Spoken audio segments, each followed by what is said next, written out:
Good morning बच्चों। जैसा कि हमने पिछली वीडियो में देखा था, न्यूटन का सार्वत्रिक गुरुत्वाकर्षण नियम पढ़ा था। आज का जो हमारा टॉपिक है वो ये है कि न्यूटन ने जो सार्वत्रिक गुरुत्वाकर्षण नियम दिया था वो नियम का गणितीय रूप क्या होगा, और उसके बाद आपको वहाँ पे कुछ और चीजें बताई जाएंगी। हम क्रम से आगे बढ़ते चलेंगे। इससे पहले आगे हम बढ़ें, आप चैनल पे नए हो तो बार बार कहना ना पड़े, आप चैनल को सब्सक्राइब कर लें। आज हम आपको गुरुत्वाकर्षण के संबंध में न्यूटन ने जो नियम दिया था उस नियम का गणितीय रूप सिखाएंगे कि कैसे उसको हम मैथमेटिकल रूप में, मैथमेटिकल तरीके से लिख सकते हैं।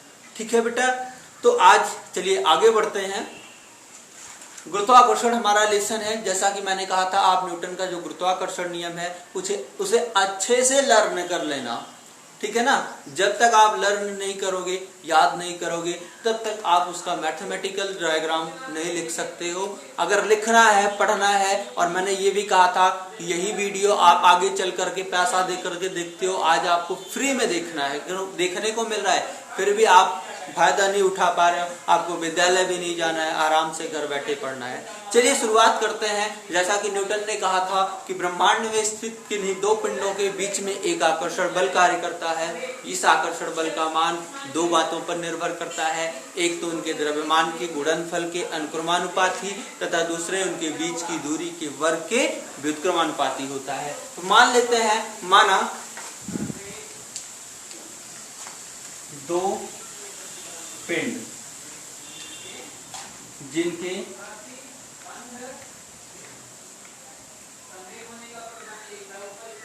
द्रव्यमान m1 तथा m2 है और उनके बीच की दूरी r है। मान लिया मैंने कि दो पिंड थे ब्रह्मांड में जिनके द्रव्यमान कितने थे भाई, m1 तथा m2 थे, और उनके बीच की दूरी कितनी है, r है। ठीक है। अब अगर हम न्यूटन का नियम लगाएं तो न्यूटन ने क्या कहा था कि दोनों पिंडों के बीच में लगने वाला जो आकर्षण बल F है वो द्रव्यमानों के गुणनफल के अनुक्रमानुपाती का चिन्ह होता है। यानी कि F proportional to m1 multiply m2। तथा दूसरा क्या था कि वही बल उनके बीच की दूरी कितनी है, r, उनके बीच की दूरी r के वर्ग, r का स्क्वायर के वर्ग के व्युत्क्रम अनुपात। इस बार अनुक्रम अनुपात नहीं है, व्युत्क्रम का मतलब उल्टा, एक बटे r, ये ठीक से बना लेना अनुक्रमानुपाती का चिन्ह। ठीक है, यही दोनों नियम बताया था। दोनों नियमों को मिला देते हैं। इसे समीकरण 1 चाहे तो बना लो, इसे 2 लिखते हैं। समीकरण 1 और 2 से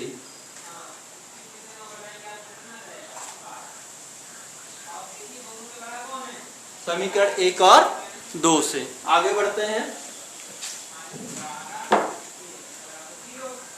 मिलाएंगे तो ये हो जाएगा F अनुक्रमानुपाते m1 m2 बटे r स्क्वायर। ठीक है। अनुक्रमानुपाते का चिन्ह हटाते हैं तो एक कोई कांस्टेंट वैल्यू रख देते हैं, अर्थात F is equal to k m1 m2 upon r square. आगे बढ़ते हैं। F is equal to capital G m1 m2 बटे r स्क्वायर। ये हो गया हमारा फॉर्मूला।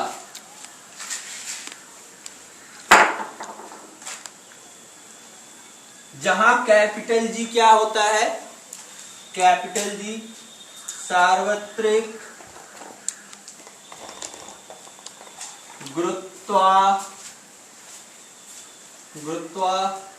गुरुत्वाकर्षण नियतांक जहां कैपिटल जी कौन है बेटा? सार्वत्रिक गुरुत्वाकर्षण नियतांक होता है। जहां पर कैपिटल जी का मान कितना होता है, आइए ये भी जान लेते हैं। इसका मान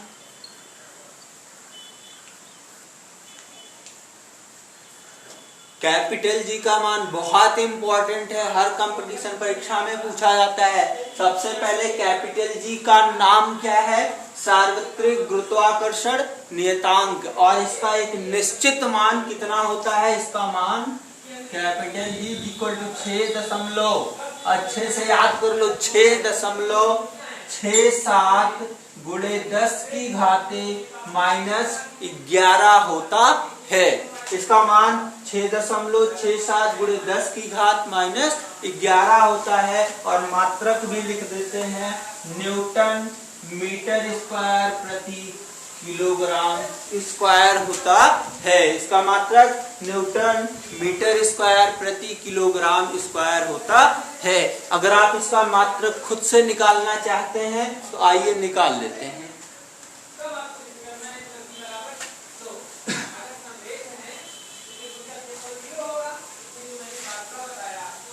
चलिए देखते हैं कैपिटल जी का मात्रक हम कैसे निकालेंगे। कैपिटल जी का मात्रक कैसे निकालेंगे? हम जानते हैं F बराबर G m1 m2 बटे r स्क्वायर। किसका मात्रक निकालना बेटा? कैपिटल जी का। तो कैपिटल जी को एक तरफ, बाकी लोगों को दूसर की तरफ। F ये भाग में है, इधर आएगा तो गुणे में, ये गुणे में है, इधर आएंगे तो भाग में। यहाँ बचा कौन? कैपिटल जी, अर्थात ये संख्या इसके बराबर, अर्थात इसका मात्रक इसके बराबर। यहाँ बल है, बल का मात्रक न्यूटन, ये दूरी है, दूरी का मात्रक मीटर, मीटर की घात कितनी लगी हुई है? 2 बटे किलोग्राम गुणे किलोग्राम, क्योंकि द्रव्यमान का मात्रक किलोग्राम, फिर से द्रव्यमान, तो किलोग्राम की घाते 2। ये आ गया आपका कैपिटल जी का मात्रक।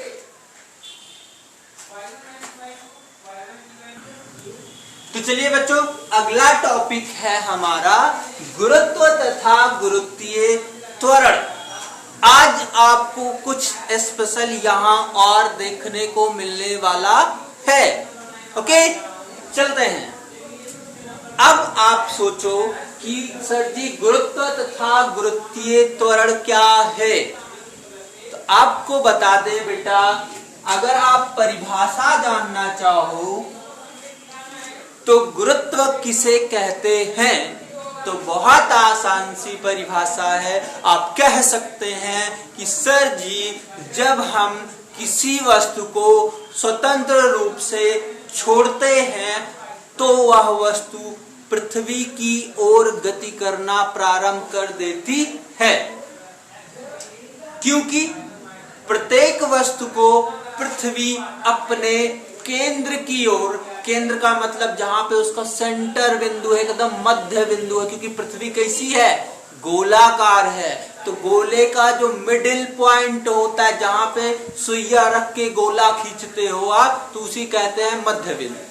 तो चूंकि पृथ्वी प्रत्येक वस्तु को न्यूटन के सार्वत्रिक गुरुत्वाकर्षण के नियम के अनुसार, क्योंकि न्यूटन ने कहा था कि दो पिंडों के बीच में एक आकर्षण बल लगता है, तो पहल का पिंड पृथ्वी मान लो, दूसर का चाक।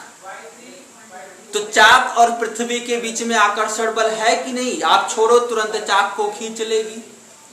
तो पृथ्वी प्रत्येक वस्तु को जिस बल से अपने केंद्र की ओर खींचती है, आकर्षित करती है, उस बल को गुरुत्व बल अथवा गुरुत्वाकर्षण बल कहते हैं।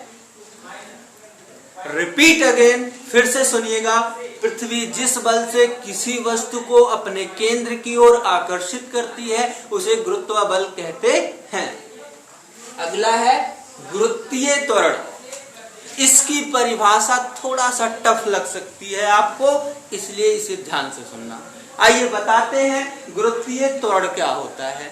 आपको बता दें कि सबसे पहले आपको पता होना चाहिए त्वरण किसे कहते हैं। तो त्वरण कौन होता है कि जो किसी वस्तु की स्पीड को बढ़ा देता है या स्पीड को घटा देता है। क्या करता है? त्वरण स्पीड को बढ़ा देता है या स्पीड को घटा देता है।